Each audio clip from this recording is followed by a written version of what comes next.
Hello दोस्तों, आज एक नया टॉपिक पीडियाट्रिक नर्सिंग के अंदर, जिसके अंदर अपने पढ़ने वाले हैं kangaroo mother care. Kangaroo mother care की शॉर्ट फॉर्म होती है केएमसी। केएमसी की बात करें तो इसकी सबसे पहले देखते हैं डेफिनेशन। तो देखो डेफिनेशन क्या होती है। डेफिनेशन की बात करें तो क्या है, kangaroo mother care is a way to special care to the low birth weight baby. क्या देते हैं, एक स्पेशल वे है जिसको किसको देते हैं कंगारू मदर केयर, लो बर्थ वेट बेबी को। ठीक है, for the for the for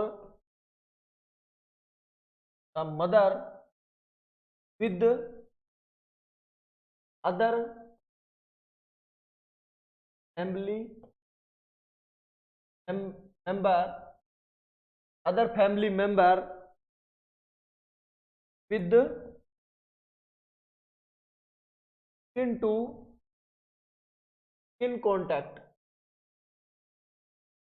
क्या करवाते हैं, लो बर्थ वेट बेबी को मोस्टली देते हैं ये। और इसमें क्या है, और क्या करवाते हैं, मदर भी दे सकती है और अदर फैमिली मेंबर भी क्या दे सकता है, कंगारू मदर केयर दे सकता है। और इसमें क्या करना होता है, स्किन टू स्किन कॉन्टैक्ट रखना होगा। आई बात समझ में। इसको क्या बोलते हैं, इसको बोलते हैं कंगारू मदर केयर या केएमसी बोलते हैं। आगे बात समझ में। इसके बाद में अपने बात करते हैं component of the KMC. KMC के कंपोनेंट कौन कौन से होते हैं। तो कंपोनेंट की बात करें तो इसके अंदर क्या क्या रहेगा। सबसे पहले देखो, first skin to skin contact. Skin to skin contact क्या रहेगा, ये एक कंपोनेंट रहता है। इसके बाद में दूसरा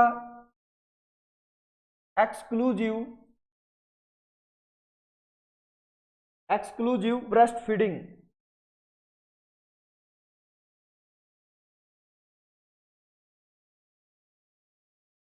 exclusive breast feeding.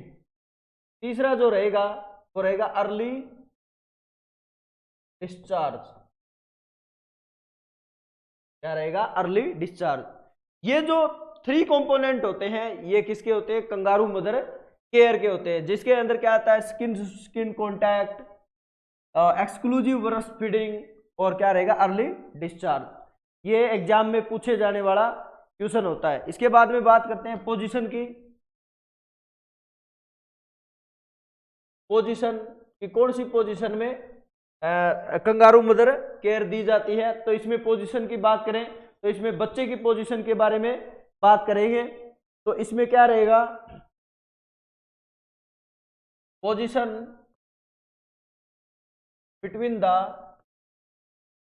Mother breast, between the mother breast,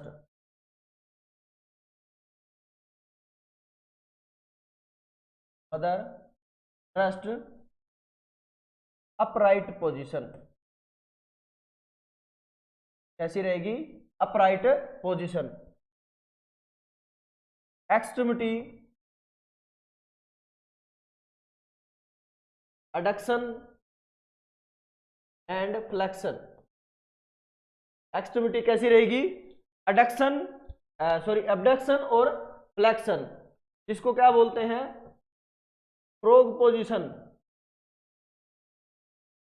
जैसी मेंढक की पोजीशन होती है ना, ऐसी ही पोजीशन किस में रहेगी, इस बच्चे के अंदर रहेगी, जिसको क्या देना है, कंगारू मदर केयर प्रोवाइड करवाना होता है।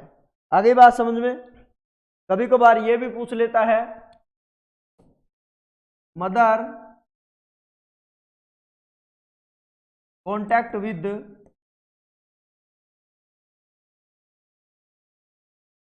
Tummy to tummy. ठीक है, टम्मी बोलते हैं यहाँ पे एपिगैस्ट्रिक रीजन को, मदर का क्या रहेगा, एपिगैस्ट्रिक रीजन रहेगा। आगे बात समझ में, तो टम्मी टू टम्मी भी बोल सकते हो आप। आगे बात समझ में। इसके बाद में टाइम की बारे में बात करते हैं कि टाइम ड्यूरेशन कितना रहेगा। टाइम ड्यूरेशन की बात करें तो क्या रहेगा, इन 24 आवर पर डे, मतलब 24 आवर भी आप दे सकते हो, टाइम ये रहता है। आगे बात समझ में। तो इसके साथ साथ में अगर मदर दे रही है, अगर कंगारू मदर केयर मदर दे रही है तो 24 आवर रख सकती है लो बर्थ वेट बेबी को। लेकिन याद रखना, other family member like a father है, ग्रैंडफादर है, ग्रैंड मदर है ना, अगर अदर फैमिली मेंबर दे रहे हैं तो इसके लिए जो टाइम रहेगा वो रहेगा 20 आवर। क्या रहेगा, 20 आवर, लगभग 20 घंटे तक इसका अदर का टाइम रहता है। इसके बाद में आगे लिखो discharge criteria. Discharge criteria, discharge criteria की बात करें तो कंगारू मदर केयर या हॉस्पिटल में अगर बेबी है वो एडमिट है तो इसमें डिस्चार्ज क्राइटेरिया रहेगा वेल फीडिंग। अगर बेबी क्या कर रहा है, वेल फीडिंग कर रहा है तो ये क्या रहेगा, डिस्चार्ज क्राइटेरिया का क्या रहता है, एक प्रॉपर रहता है। Weight gain according to age के अकॉर्डिंग क्या कर रहा है बेबी, वेट गेन कर रहा है तो उसको भी क्या रहेगा, डिस्चार्ज क्राइटेरिया रहेगा normal body weight, sorry body temperature, ये क्या रहते हैं, इसके डिस्चार्ज क्राइटेरिया रहते हैं। आगे बात समझ में। इसके बाद में अपने आगे बात करते हैं ब्रेस्ट फीडिंग के बारे में। ब्रेस्ट फीडिंग की बात करें तो इसके अंदर क्या रहेगा, ब्रेस्ट फीडिंग क्या होता है, breast feeding is the safest, cheapest, gold standard to the neonate and infant के लिए या फिर न्यूनेंट के लिए क्या होता है, सेफेस्ट होता है, चीपेस्ट सस्ता, ठीक है, मतलब नॉन इकोनॉमिक, और गोल्ड स्टैंडर्ड क्या रहता है, ब्रेस्ट फीड रहता है। आगे बात समझ में। इसके बाद में अपने बात करते हैं breast feeding provide the natural passive immunity, very important, natural passive immunity. Natural इसीलिए बोलते हैं इसको कि ये क्या कहां पे फॉर्मेशन हो रहा है, मदर में। पैसिव इसीलिए बोला है क्योंकि ये जा रहा है बेबी के लिए, ठीक है, तो बेबी के लिए तो बाहर दूर अलग से आ रहा है ना, इसीलिए इसको बोलते हैं कि क्या अदर से आ रहा है, तो इसीलिए इसको बोलते हैं पैसिव। तो ये ब्रेस्ट फीडिंग होती है, ये क्या होती है, नेचुरल पैसिव इम्यूनिटी प्रोवाइड करवाती है। इसके बाद में आगे देखो type of breast feeding, milk, ये टाइप ऑफ मिल्क के कितने टाइप होते हैं, तो सबसे पहले देखो कोलोस्ट्रोम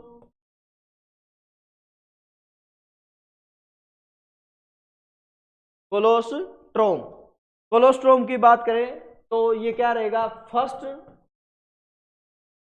milk secretions in the mother breast,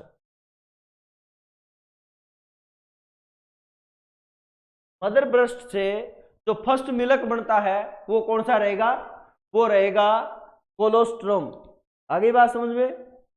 और क्या रहेगा, first 3 day secretions of the milk, पहले 3 दिन जो मिल्क का फॉर्मेशन होता है या सिक्रेशंस होता है उसको क्या बोलते हैं, कोलोस्ट्रोम बोलते हैं। इसके साथ साथ में इन द येलो कलर का रहता है विद विटामिन फैट सोल्यूबल। कैसे विटामिन रहेंगे इसमें, फैट सोल्यूबल विटामिन रहते हैं। कौन कौन से, vitamin A, vitamin D, vitamin E और विटामिन के। आगे बात समझ में, ए डी ई के ये क्या रहते हैं, ये फैट सोल्यूबल विटामिन रहते हैं। तो ये क्या रहता है, कोलोस्ट्रोम रहता है। इसके बाद में अपने दूसरे मिल्क की बात करते हैं, transitional milk. Transitional milk, transitional जो मिल्क रहता है,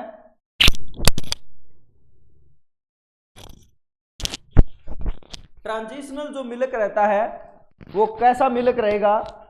ट्रांजिशनल की बात करें तो after formation of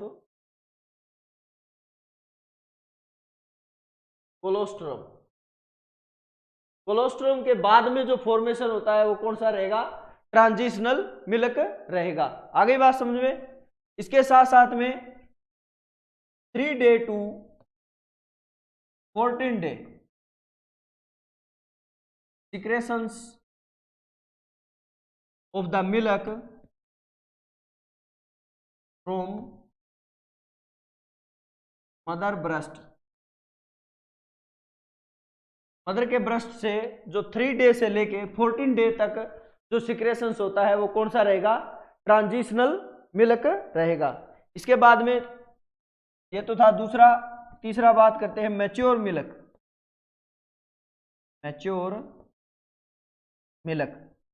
mature milk की बात करें तो इसके अंदर क्या रहेगा,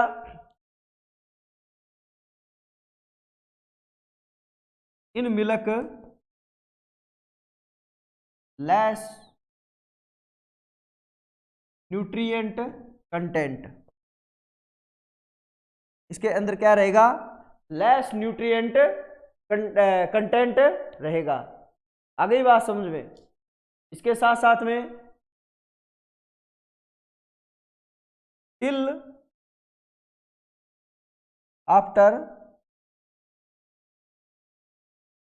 breast feeding,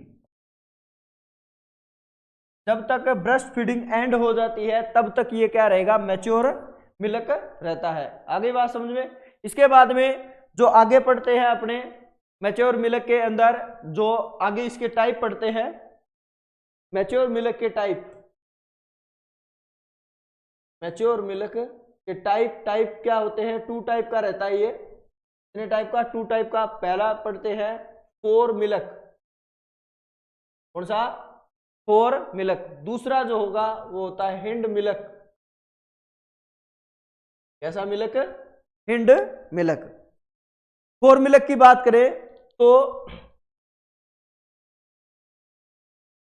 start the feeding during secretion. जब मैच्योर मिल्क है वो स्टार्ट हो जाता है, मैच्योर मिल्क जो स्टार्ट हो जाएगा उस टाइम कौन सा मिल्क आएगा, फोर मिल्क आता है। इसके साथ साथ में सेटिस्फाई विद थ्रस्ट, किससे होता है, सेटिस्फाई होता है थ्रस्ट से। और क्या रहेगा इसके अंदर, contain protein vitamin and minerals. Content इसमें क्या क्या रहता है, प्रोटीन रहता है, विटामिन्स रहते हैं और मिनरल्स रहते हैं। ये कौन सा मिल्क रहेगा? फोर मिल्क, इस type of the mature milk. आगे बात समझ में। इसके बाद में अपने बात करते हैं हिंड मिल्क की। तो इसके अंदर क्या रहेगा? End of feeding. ये कब होगा? End of feeding. जब फीडिंग ब्रेस्ट फीडिंग एंड होती है उस टाइम का कौन सा रहेगा? हिंड मिल्क रहता है। इसके अंदर satisfy the hunger, satisfy the hunger, content with fat, fat होता है इसके अंदर, और क्या रहता है?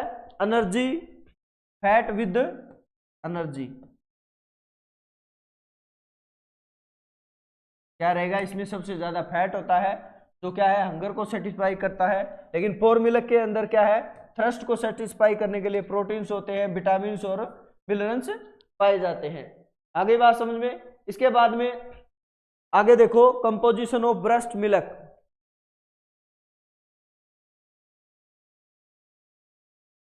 कंपोजिशन ऑफ ब्रेस्ट मिल्क की कंपोजिशन की बात करें तो ब्रेस्ट मिल्क के अंदर कौन सी कंपोजिशन होती है? तो प्रोटीन 1.2 ग्राम, प्रोटीन कितनी होती है? 1.2 ग्राम। ठीक है अभी। और अगर प्रोटीन के टाइप की बात करें तो इसके अंदर कौन सी टाइप की होती है?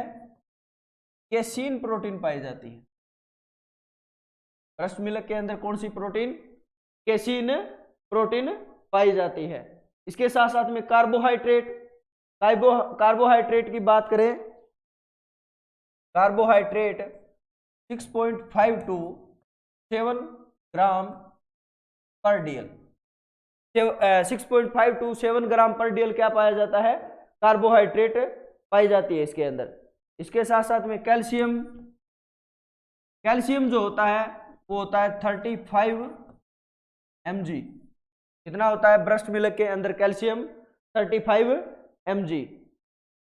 Vitamin C, vitamin C, vitamin C जो होती है ये रहती है इसके अंदर 5 माइक्रोग्राम, 5 माइक्रोग्राम। ये जो mcg है इसको बोलते हैं माइक्रोग्राम। तो विटामिन सी जो रहेगी वो कितनी रहेगी? 5 माइक्रोग्राम रहेगी। विटामिन डी, विटामिन डी ये रहेगी 0.05 microgram mcg। Vitamin D, vitamin A, vitamin A 6.5 microgram, 6.5 क्या होती है? माइक्रोग्राम रहती है vitamin A. Total calorie, total calories जो रहती है, टोटल कैलोरी इसके अंदर कितनी रहेगी? 67 किलो कैलोरी। एग्जाम में पूछे जाने वाला कि टोटल जो कैलोरी रहेगी वो कितनी रहेगी इसके अंदर? तो कितनी रहेगी?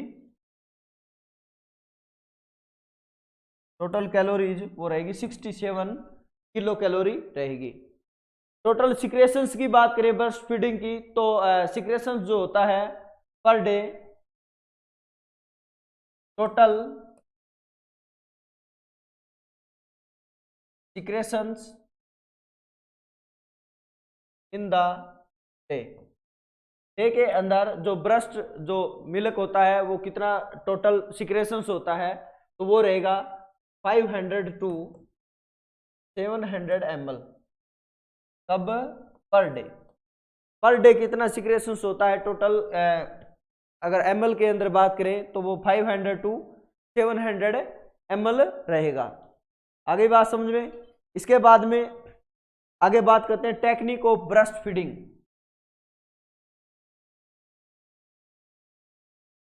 टेक्निक्स ऑफ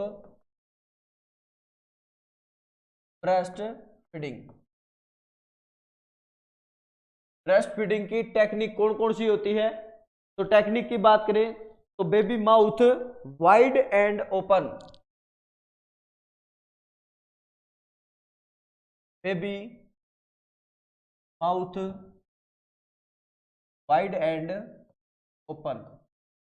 कैसा रहना चाहिए? बेबी का माउथ वो वाइड होना चाहिए और ओपन होना चाहिए। चिन टच द ब्रेस्ट। चिन किसके टच होना चाहिए? ब्रेस्ट के टच होना चाहिए। इसके साथ साथ में much of the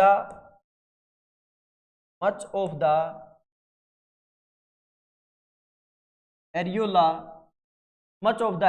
not visible. क्या होना चाहिए? जो एरियोला होता है वो मदर के ब्रेस्ट के ऊपर जो एरियोला पाया जाता है वो विजिबल नहीं होना चाहिए। इसके साथ साथ में बेबी चिक्स फुल। बेबी के चिक्स क्या होने चाहिए? फुल होने चाहिए। ऐसा लग रहा है जैसे बेबी के अंदर जो माउथ के अंदर बहुत सारा क्या है? मिल्क है। तो ऐसे अगर आपको टेक्निक है, ये आपको दिखाई दे रही है देखने से, तो क्या है? ये अच्छी टेक्निक है। मतलब टेक्निक ऑफ ब्रेस्ट फीडिंग की बात करें तो बेबी के जो माउथ है वो क्या रहे? वाइड एंड ओपन रहना चाहिए। चिन है वो टच रहनी चाहिए ब्रेस्ट के। इसके साथ साथ में much areola not visible.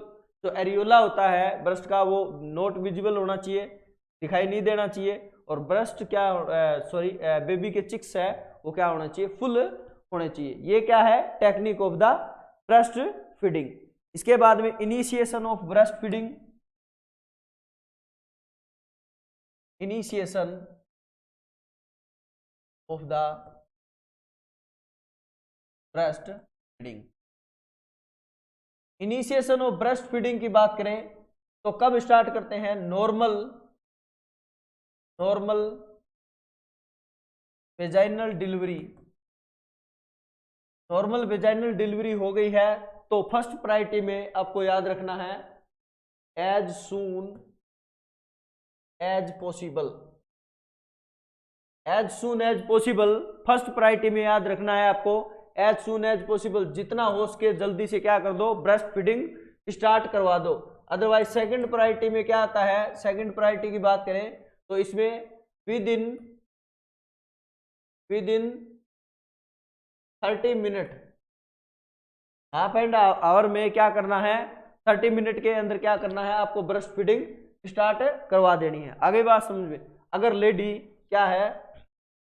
Caesarean section हुआ है, ठीक है, और सिजेरियन सेक्शन हुआ है उस लेडी को, तो उसमें क्या करते हैं? विद इन ब्रेस्ट फीडिंग कब स्टार्ट कराते हैं? Within the 4 hour. Within 4 घंटे के अंदर क्या करना है? ब्रेस्ट फीडिंग मतलब इनिशिएशन करवा देना है। तो एग्जाम में ये सिजेरियन सेक्शन से क्वेश्चन आए ना आए, लेकिन ये पूछा जाता है कि नॉर्मल वेजाइनल डिलीवरी है तो एज सून एज पॉसिबल अगर ऑप्शन में है, और विद इन 30 मिनट है तो आपको पहला आंसर ये करना है as soon as possible. Otherwise क्या करना है? एज सून एज पॉसिबल नहीं है तो क्या करोगे? सेकंड प्रायोरिटी में विद इन 30 मिनट, आधे घंटे के अंदर क्या करवाना है? आपको ब्रेस्ट फीडिंग स्टार्ट करवा देनी है। आगे बात समझ में। इसके बाद में नेक्स्ट टॉपिक जो पढ़ेंगे वो पढ़ेंगे एडवांटेज ऑफ ब्रेस्ट फीडिंग। तो यहाँ तक यही क्लास है, उसके बाद में सेकंड क्लास स्टार्ट करेंगे। तो थैंक यू।